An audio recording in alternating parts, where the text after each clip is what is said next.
The massive ship floated in the empty space between two stars. It was bigger than any building on Earth, with smooth white walls that seemed to glow in the darkness. The ship's name was Harmony's Edge, and it belonged to no single world. Instead, it was built for meetings between different species from across the galaxy. Inside the ship, the air felt heavy with tension. Today was the day that would change everything for humanity. It was the first time humans would meet face-to-face with the Zephyrian Empire, a group of alien warriors who had conquered many worlds. Katie Murphy walked down the long hallway toward the meeting room. Her red hair bounced with each step, and her green eyes looked around at everything with curiosity. She was only 22 years old, but she was here for a very important reason. The other humans thought she was just a language expert, someone who could help them talk to the aliens.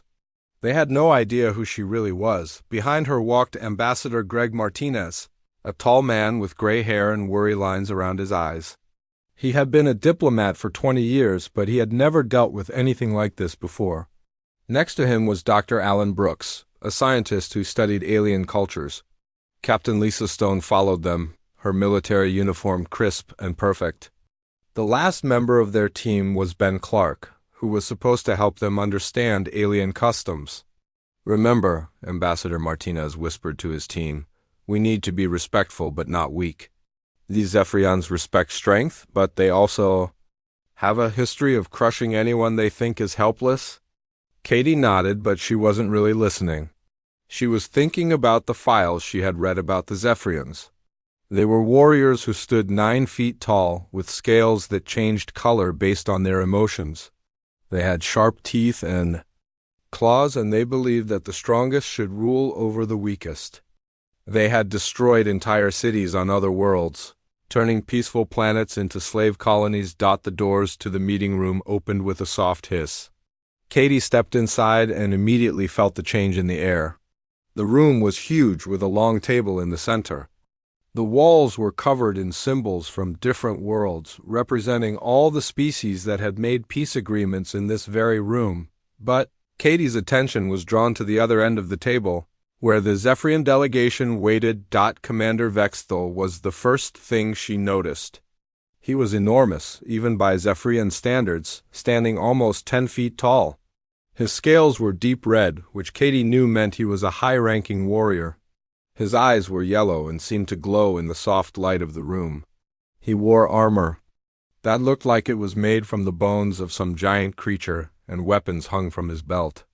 Next to him stood Sub-Commander Crixtal, slightly smaller but no less intimidating. His scales were orange with black stripes, and he kept looking at the humans like they were insects he wanted to step on. There were 3 other Zephyrians in the room, all warriors, judging by their armor and weapons. They whispered to each other in their own language, making sounds that reminded Katie of snakes and growling dogs. "Welcome," Commander Vexthal said, his voice deep and rough. The translation device on the table turned his words into English. "I am Commander Vexthal of the Zephyrian Empire. We have come to discuss the future of your species." Ambassador Martinez stepped forward. "Thank you for meeting with us, Commander. I am Ambassador Greg Martinez, representing Earth and all human colonies. We hope this meeting will lead to friendship between our peoples." Vexthal's scales shifted slightly, becoming darker. Katie knew this meant he was either angry or amused. "Friendship," he repeated, making the word sound like a joke. "Tell me, Ambassador, what do you know about the Zephyrian Empire?" "We know that you are a powerful civilization that has brought order to many worlds," Martinez replied carefully. "Order?" Vexthal laughed, a sound like rocks grinding together. "Yes, we have brought order. We conquered the crystal cities of Andrus Prime when they refused to surrender. We turned their beautiful towers into dust. We enslaved the Melody after they begged for mercy. We have crushed 17 different species under our claws." The human delegation shifted uncomfortably. Dr. Brooks cleared his throat nervously. Captain Stone's hand moved slightly toward her weapon before she caught herself, but Katie just stood there, watching and listening. Her face showed no fear, no disgust, no anger. She simply observed the alien commander like she was studying an interesting animal at a zoo. Vexthal, noticed her calm reaction. His yellow eyes fixed on her, and his head tilted slightly to one side. "You," he said, pointing a clawed finger at Katie. "The small female with the red fur on her head. You do not seem afraid." Katie looked up at him and smiled slightly. "Should I be afraid?" The question surprised everyone in the room. "Ambassador." Martinez looked like he wanted to grab Katie and pull her behind him. The other humans stared at her with wide eyes. Even the Zephyrians seemed taken aback by her calm response. "Most creatures fear the Zephyrian Empire," Vexthel said slowly. "We are warriors. We are conquerors. We have never met a species that could stand against us in battle." "That's interesting," Katie said, her voice pleasant and conversational. "But I wasn't asking about your empire. I was asking if I should be afraid of you, personally." Sub-Commander Crixtel S. Scales turned pale blue, which Katie knew meant he was shocked or afraid. He whispered something to Vexthel in their own language, probably telling him that a human child was being disrespectful, but Vexthel held up one clawed hand to silence his subordinate. He was studying Katie with new interest. In Zephyrian culture, they believed that true warriors could be identified by their eyes. A real fighter never looked away from danger, never showed fear, never backed down from a challenge, and this small human female was doing none of those things. "You are very young," Vexthel observed. "What is your purpose here, little human?" "I'm here to help with translation and communication," Katie replied. "I study languages." "Languages," Vexthel repeated. "And what else do you study?" Katie's smile grew just a little wider. "Oh, lots of things. I'm a very curious person." Ambassador Martinez decided to step in before the conversation went any further. "Commander, perhaps we should begin with the formal negotiations. We have prepared several proposals for trade agreements and cultural exchange programs." But Vexthel wasn't ready to move on. There was something about the red-haired human that fascinated him. She was so small, so young, so apparently harmless. Yet she spoke to him without fear, met his gaze without flinching, and smiled like she knew a secret that no one else did. "Tell me, Ambassador," Vexthel said, still looking at Katie, "is it common for your species to bring children to important meetings?" "Katie is not a child," Captain Stone said firmly. "She's a qualified member of our diplomatic team." "Qualified," Vexthel mused. "Yes, I can see that she has qualifications." His scales shifted to a deeper shade of red, indicating growing interest. "I look forward to learning more about what those qualifications might be."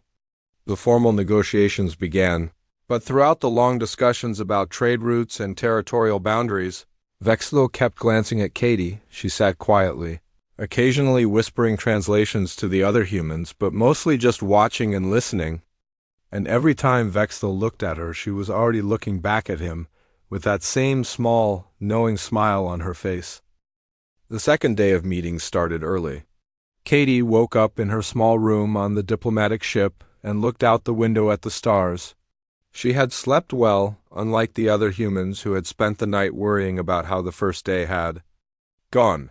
Ambassador Martinez had called a team meeting at breakfast. He looked tired, with dark circles under his eyes.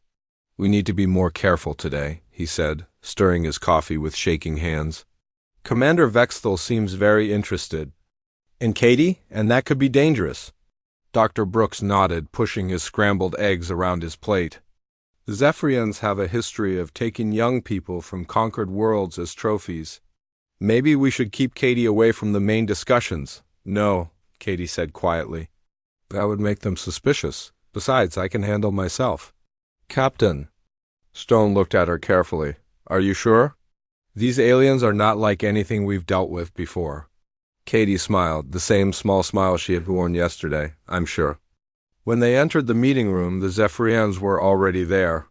Commander Vexthel stood near the large window, looking out at space.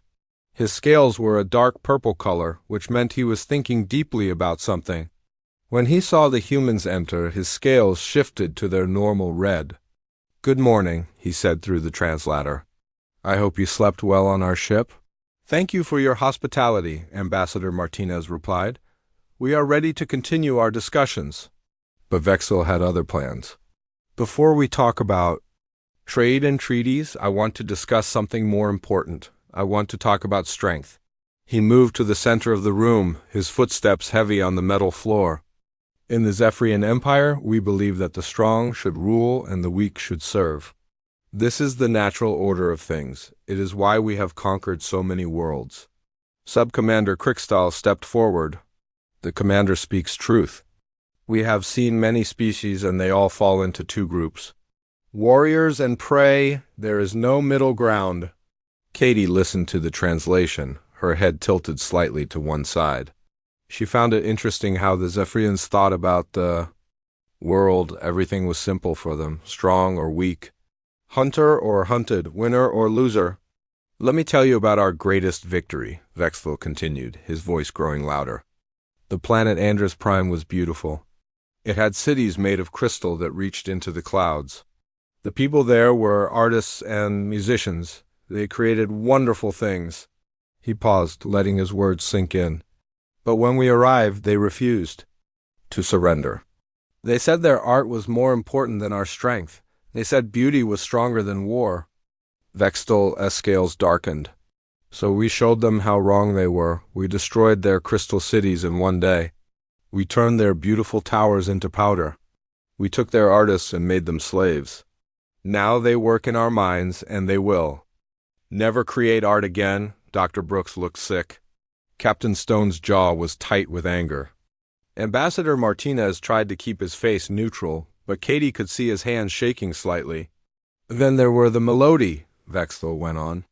They were peaceful people who had never fought a war. When our ships appeared in their sky, they sent us gifts. They offered to share their food and their knowledge. They begged us to be friends. He laughed, that harsh sound like grinding stones. We took their gifts and threw them away. We burned their farms and destroyed their schools. We kept some of them as servants, but most we simply killed.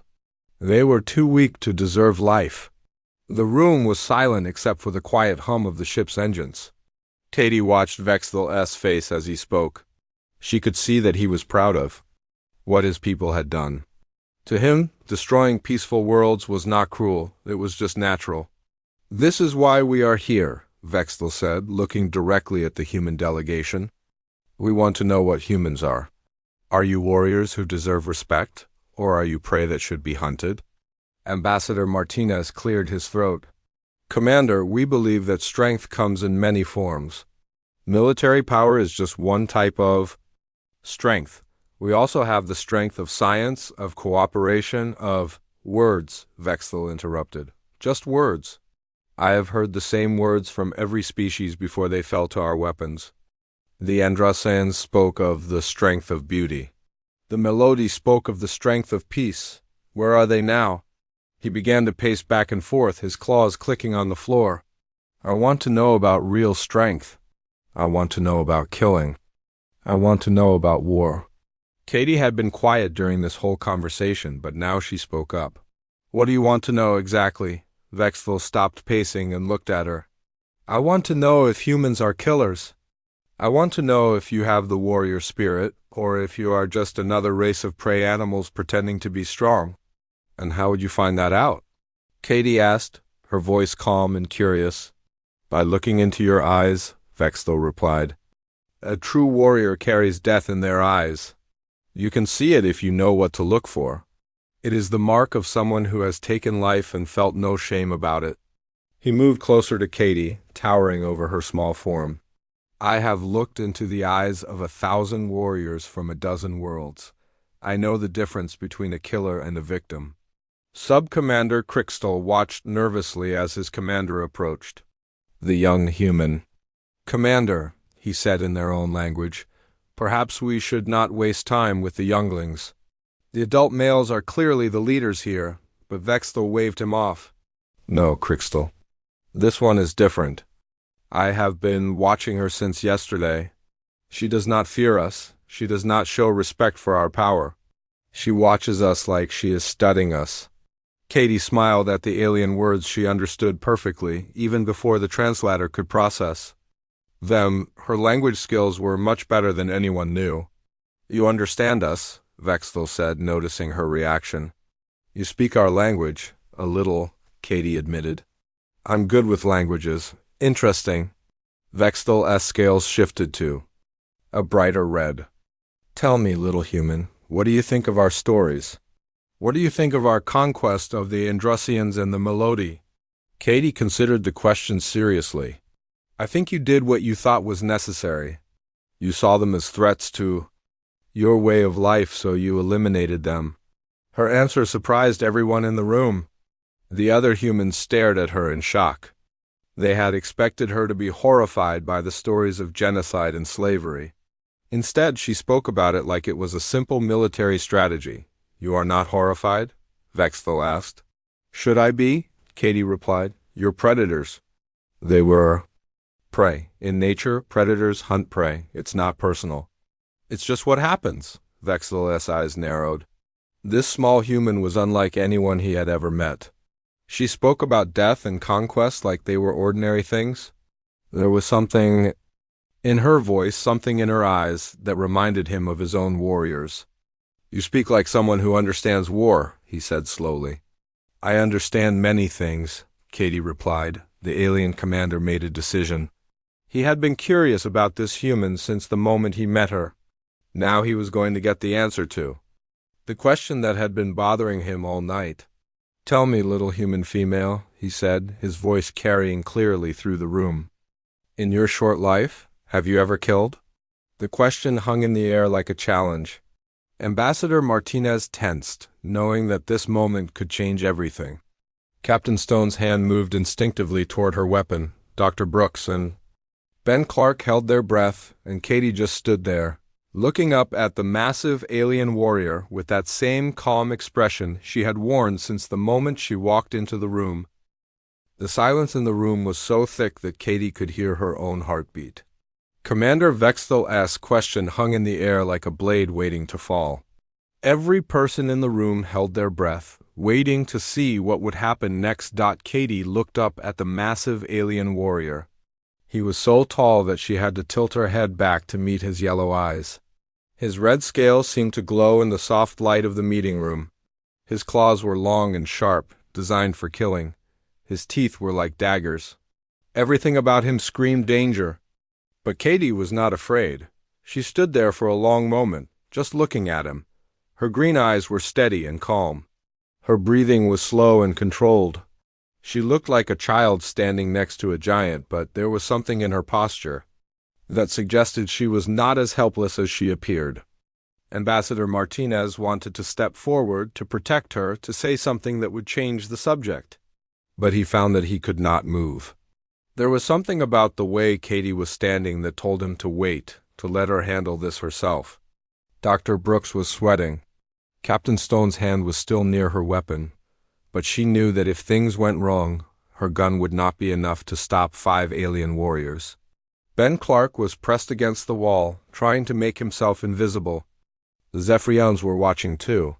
Sub-Commander Crixtel's scales had turned pale blue, which meant he was nervous or afraid. The other alien warriors were shifting their weight from foot to foot, uncertain about what was happening. Only Commander Vextel remained perfectly still, his eyes locked on Katie's face. He was waiting for her answer, but he was also studying her reaction. He had asked this question to hundreds of beings from dozens of worlds. He always knew what to expect. Warriors would puff out their chests and boast about their kills. Peaceful beings would look shocked and horrified. Cowards would stammer and try to change the subject. Children would cry or run away, but Katie did none of these things. Instead, she smiled. It started small, just a tiny curve at the corner of her mouth. Then it grew wider, spreading across her face like water flowing across a flat stone. It was not the nervous smile of someone who was scared. It was not the polite smile of someone trying to be diplomatic. It was not the fake smile of someone pretending to be brave. It was the smile of someone who had just heard a very funny joke. The smile reached her eyes, but instead of making them warm and friendly, it made them cold and distant. Her green eyes seemed to freeze over like a lake in winter. The smile and the cold eyes together created an expression that was both beautiful and terrifying. "Oh yes," she said, her voice soft and sweet, many times. The words fell into the silence like stones into deep water. For a moment, nobody moved. Nobody breathed. Nobody spoke. Then Sub-Commander Crixtel took a step backward. His scales turned from pale blue to white, which meant he was genuinely afraid. He had never seen a smile like that before, and he did not like what it meant. The other Zephyrian warriors looked at each other with confusion.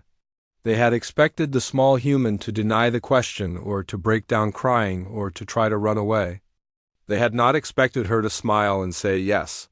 Commander Vexthel felt something he had not felt in many years.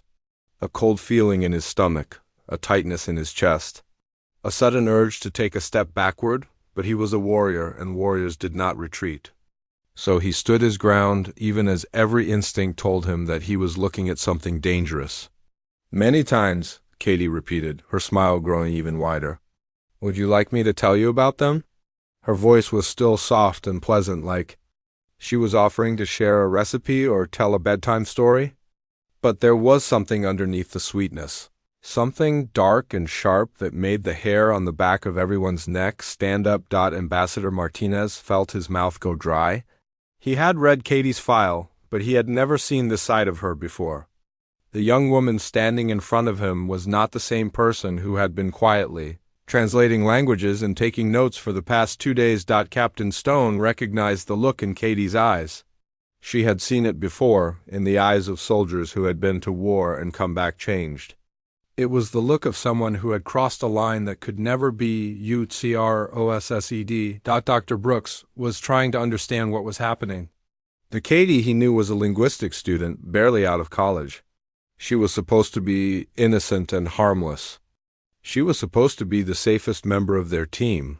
Ben Clark was starting to realize that maybe he did not know Katie as well as he thought he did. Commander Vexthel found his voice. "Tell me," he said, though his voice was not as steady as it had been before. Katie began to walk slowly around the room, her movements fluid and graceful. She moved like a dancer or like a cat stalking its prey. Every step was placed with perfect precision. Every movement was controlled and purposeful. "The first time was when I was 16, she said, her voice dreamy and distant. "I was in a place far from home, somewhere hot and dusty. There was a man who wanted to hurt some children. I could not let that happen." She paused near the window, looking out at the stars. "He had a knife, I had a pencil. People always think that guns are the most dangerous weapons, but they are wrong. The most dangerous weapon is the one that nobody expects." The room was so quiet that the sound of the ship's engines seemed impossibly loud. Katie's voice was the only other sound, soft and gentle and completely terrifying. "He never saw it coming," she continued. "One moment he was reaching for a little girl, and the next moment he was on the ground, bleeding from his neck. A pencil pushed into just the right spot can kill someone in seconds." She turned back to face the room, her smile never wavering. "The second time was 6 months later. A different country, a different situation. A bad man who was selling children to other bad men. I used a hairpin that time." Commander Vextel's scales were shifting colors rapidly, cycling through red and purple and orange. He was experiencing emotions that he did not have names for. This small human was describing murder in the same tone that most people used to describe what they had for breakfast. "The third time was more difficult," Katie went on. "There were 3 men, all armed with guns. I had to be creative. I used a broken piece of glass, an electrical cord, and a can of hairspray. It took longer, but it worked." She moved to stand directly in front of Vexthel, looking up at him with those cold green eyes and that terrible smile. "After that, it got easier, much easier. I learned new techniques, new methods, new ways to make people stop breathing." Sub-Commander Crixtel was backing toward the door, his scales now completely white. The other Zephyrian warriors were looking at their commander, waiting for orders that did not come. "You asked if I had ever killed," Katie said, her voice barely above a whisper. "The answer is yes, many, many times. In many different ways, in many different places. Sometimes up close, sometimes from far away, sometimes quick, sometimes slow." She reached up and touched Vextel's armored chest with one small finger. The alien warrior, who had conquered worlds and crushed civilizations, flinched at the contact. "Sometimes," she whispered, "I even enjoyed it." The silence that followed was different from the silence before. It was heavier, darker, more complete. It was the silence of people who had just realized that everything they thought they knew was wrong. Katie stepped back, her smile finally beginning to fade. "Was that the answer you were looking for, Commander?" The silence stretched on for what felt like hours, but was probably only a few seconds. Katie stood in the center of the room, her small frame dwarfed by the massive alien warriors, who were now looking at her with something that might have been fear. Commander Vextel was the first to speak. His voice was different now, less confident, more careful. "You are not what you appear to be," he said slowly. Katie's smile returned, but it was softer now, more human. "None of us are, Commander. That's the point." Ambassador Martinez knew that their cover story was about to be blown apart. He had hoped to keep Katie's real background secret, to use her innocent appearance as an advantage in the negotiations. But now he realized that maybe the truth would serve them better than any lie. He looked at Katie and gave her a small nod. It was permission to tell the aliens who she really was. Katie saw the nod and understood. She had been waiting for this moment, actually. Playing the role of a simple language student had been fun, but it was time to drop the act. "My name is Katie Murphy," she said, her voice clear and strong. "I was born in Detroit, Michigan, 22 years ago. My father was a career diplomat who worked in some of the most dangerous places on Earth. My mother was a Marine Corps sniper instructor, who held the record for the longest confirmed kill shot for 3 years.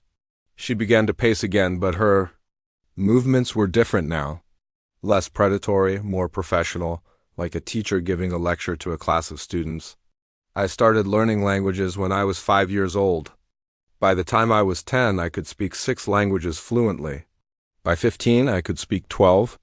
Today, I can communicate in 23 different languages, including 3 that are considered dead languages that nobody speaks anymore." Dr. Brooks cleared his throat. "Katie, maybe we should—" "No," Katie interrupted, not looking away from Vextel. "The commander asked me a question. I think he deserves a complete answer." She stopped pacing and faced the Zephyrian delegation. "I also started learning other skills when I was young. My mother taught me how to shoot when I was 8. My father's security team taught me how to fight when I was 10. By the time I was 12, I was better at both than most adults."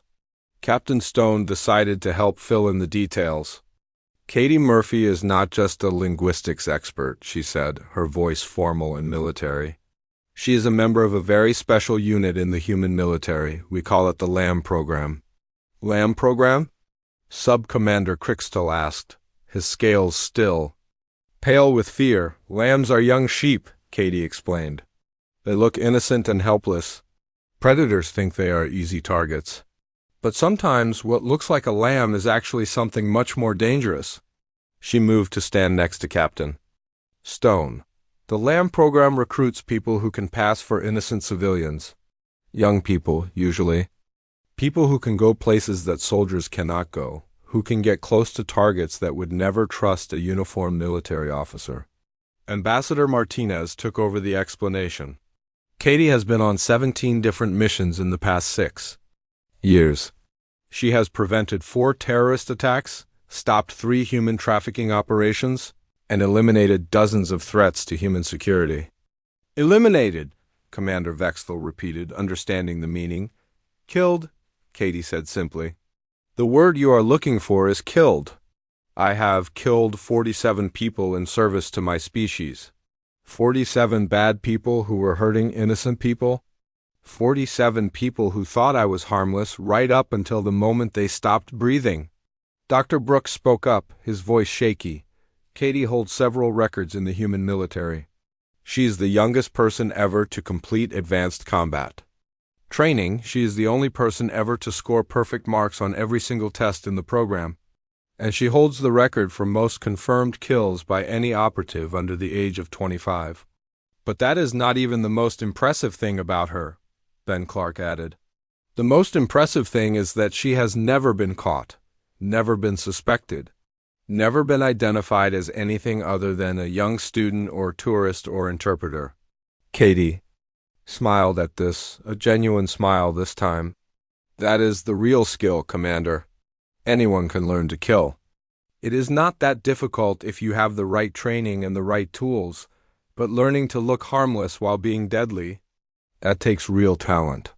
She walked closer to Vexthel, who did not back away but clearly wanted to. Your species is? Very good at looking dangerous. Your size, your scales, your teeth, your claws. Everyone who sees you knows immediately that you are a threat. That is useful in some situations. But it is also a weakness, she continued, because everyone who meets you is ready for violence. They are prepared to fight or to run. They are. Never relaxed, never off guard, never vulnerable. Commander Vexthel was beginning to understand. But you look harmless. Exactly, Katie said. I look like a young student. I'm small and pretty and friendly. I smile a lot. I ask polite questions. I seem curious about everything. People want to help me. They want to protect me. They never suspect that I might be the most dangerous person in the room. She gestured to the other humans. All of us have skills that are not obvious. Ambassador Martinez is not just a diplomat. He is also a trained negotiator who has talked armed terrorists into surrendering. Dr. Brooks is not just a scientist. He's also an expert in psychological warfare who can break down enemy morale without firing a single shot. Captain Stone nodded, and I am not just a military officer. I am a specialist in alien combat techniques. I have studied the fighting styles of every known species in the galaxy. I know exactly how to kill a Zephyrian warrior if I needed to. The aliens looked at each other nervously. Sub-Commander Crickstall whispered something to his commander in their own language, probably asking if they should call for backup or try to escape, but Commander Vexthel was thinking about something else. You said you have killed 47 people, he said to Katie. That is an impressive number for someone so young. But I have killed hundreds. Thousands, if you count the battles where I commanded other warriors. Katie nodded. I'm sure you have. But tell me, Commander, how many of those people saw you coming? How many of them had time to prepare, to get ready for a fight, to call for help? Vexthel considered this. Most of them knew we were coming. We do not believe in surprise attacks. We believe in meeting our enemies face to face in honorable combat. Honorable, Katie repeated. Yes, I suppose that is one way to fight, but it is not the only way. And it is not always the most effective way. She moved to the window and looked out at the stars. All 47 of the people I killed thought they were safe. They thought they were in control. They thought they were talking to a helpless young girl who could not hurt them. They never knew what hit them. She turned back to face the room. That is what makes humans dangerous, Commander. Not our size or our strength or our technology. It is our ability to seem harmless while being deadly. It is our talent for making enemies underestimate us. And, she added with that cold smile, returning, we are very, very good at it. The revelation hung in the air like a challenge. The Zephyrians had come to these negotiations expecting to intimidate a weak species into surrender. Instead, they had discovered that they were dealing with something they had never encountered before. A species that had weaponized deception itself. Commander Vexthel looked at his own delegation, then back at the humans. For the first time in his long career as a warrior, he was not sure what to do next. Commander Vexthel stood in the center of the meeting room, his massive frame trembling slightly. His scales were shifting through colors that none of the humans had seen before. Red to purple to orange to deep gold, cycling through emotions that the Zephyrians rarely experienced. Finally, his scales settled on a deep purple color that seemed to glow in the soft light of the room. Katie had studied Zephyrian culture enough to know what this meant. Purple was the color of profound respect. It was the color that Zephyrian warriors showed only to other warriors who had proven themselves in battle. You are a true hunter, Vexthel said, his voice filled with something that might have been wonder. Your species has done something that we thought was impossible. What is that? Ambassador Martinez asked, though he suspected he already knew the answer. You have weaponized weakness itself, Vexthal replied. You have turned being underestimated into the greatest strength in the galaxy. Sub-Commander Krikstal was still, standing near the door, his scales still pale with fear. Commander, he said in their own language, we should contact the fleet. We should tell them what we have learned. But Vexthal shook his head. No, Krikstal, we are not leaving yet. I want to understand this better. He moved closer to Katie, but not too close. He had learned to be careful around her. Tell me, small warrior, how many others like you do your people have? Katie's smile was different now. Less cold, more genuinely amused. Others like me? Commander, I am not special. I am just one graduate of one program. There are many programs and many graduates, Captain Stone decided to help explain. The LAM program is just one of several special units. We also have the Ghost program, which trains people to be invisible in plain sight. The Mirror program, which trains people to become perfect copies of other people. The Spider program, which trains people to infiltrate and destroy organizations from within. How many people are in these programs? Vexthal asked. That information is classified, Ambassador Martinez said, but I can tell you that there are enough. Dr. Brooks added, what you have to understand, Commander, is that these programs are not new. Humans have been using deception and warfare for thousands of years. We have been pretending to be weak while being strong for longer than your species. Has had space travel? Katie nodded. It is part of our nature. We are not the biggest or the strongest or the fastest species in the galaxy, so we learn to be smart. We learn to be sneaky. We learn to make our enemies defeat themselves. She gestured to the window, where the stars gleamed in the darkness. Every species you have conquered so far has tried to fight you with strength against strength. They met your warriors with their warriors. They matched your ships with their ships. They played your game by your rules. And they all lost, Vexthal said. Yes, they all lost, Katie agreed. But we would not play that game. If you attacked us, we would not meet you in open battle. We would not line up our ships against yours and see who was stronger. What would you do? Sub-Commander Krikstal asked, his curiosity finally overcoming his fear. Katie's smile grew wider. We would send people like me to your worlds. Young people who look harmless. Students and tourists and merchants and diplomats. They would smile and be polite and ask questions about your culture. And then? Vexthal asked, though he was beginning to understand. And then your commanders would start dying, Katie said simply. One by one, in accidents that were not accidents. Your supply lines would break down because of computer errors. That were not errors. Your weapons would malfunction because of maintenance problems that were not problems. Captain Stone continued the explanation. We would not attack your military directly. We would attack your economy, your communications, your government, your food supply. We would make it impossible for you to fight a war without ever fighting. A battle. And the whole time, Dr. Brooks added, you would be looking for an enemy army that was never there. You would be preparing for a war that would never come. You would be fighting ghosts. Commander Vexthal was quiet for a long moment, processing what he had heard. His scales shifted to a darker purple, almost black. This was the color of deep thought, of a warrior trying to understand a new kind of warfare. You are saying that? You would not fight us at all, he said finally. Oh, we would fight you, Katie replied. We would fight you very effectively. We would destroy you completely. We just would not do it in a way that you would recognize as fighting. This is ... quote Vexthal struggled to find the words. This is not honorable combat. No, Ambassador Martinez agreed. It is not, but it is effective. And when the survival of our species is at stake, we care more about effectiveness than honor. The alien commander looked at his own delegation, then back at the humans. How many species have you destroyed this way? None, Katie said. We have. Never had to. Once people understand what we are capable of, they usually prefer to be our friends rather than our enemies. Friends? Vexthal repeated the word like he was trying to understand its meaning. Yes, friends, Ambassador Martinez said. We prefer cooperation to conquest. We prefer trade to war. We prefer building things together to destroying each other. But, Katie added, her voice becoming cold again, we are very good at destroying things when we need to be. Sub-Commander Crixtel stepped forward.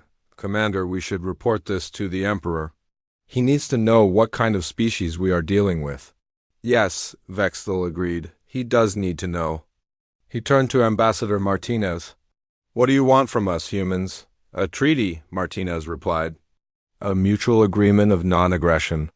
We will not interfere with your empire, and you will not attack our worlds. We can trade with each other. We can learn from each other. We can both benefit. And if we refuse? Vexthel asked. Katie answered before anyone else could speak. Then we will have to protect ourselves. And we are very good at protecting ourselves. The threat was clear, but it was delivered with that same sweet smile that had started this entire conversation. The contrast between her innocent appearance and her deadly words was more unsettling than any direct challenge would have been. Commander Vexthel made his decision. We will agree to your treaty, he said. But I want to add something to it. What? Ambassador Martinez asked. I want to exchange military observers. I want some of my warriors to study your methods. And I want some of your specialists to observe our techniques. Katie looked interested. That could be arranged. It might be educational for both sides. Yes, Vexthel agreed. I think we have much to learn from each other. The formal negotiations took another 2 hours, but the outcome was never in doubt. The Zephyrians had come expecting to demand submission from a weak species. Instead, they found themselves signing a treaty of equals with a species that might be more dangerous than they were. As the alien delegation prepared to leave, Vexthel approached Katie one last time. I have a question for you, small warrior. Yes, that number you mentioned, 47 kills, is it true? Katie looked up at him with those cold green eyes. Commander, I have never lied to you. Why would I start now? And the methods you described?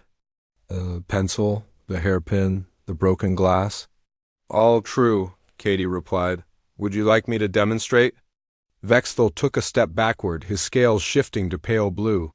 No, I do not think that will be necessary. Katie smiled, and for the first time since this conversation began, it was a warm, genuine smile. Then I think we understand each other perfectly. As the Zephyrian delegation walked toward their transport, Sub-Commander Crixtel whispered to his commander, I will have nightmares about that smile for the rest of my life. Vexthel nodded grimly. Good, it will remind us never to underestimate the humans again. The last thing they heard as they left the meeting room was Katie's voice, soft and sweet and absolutely terrifying. Have a safe trip home, Commander. Sweet dreams.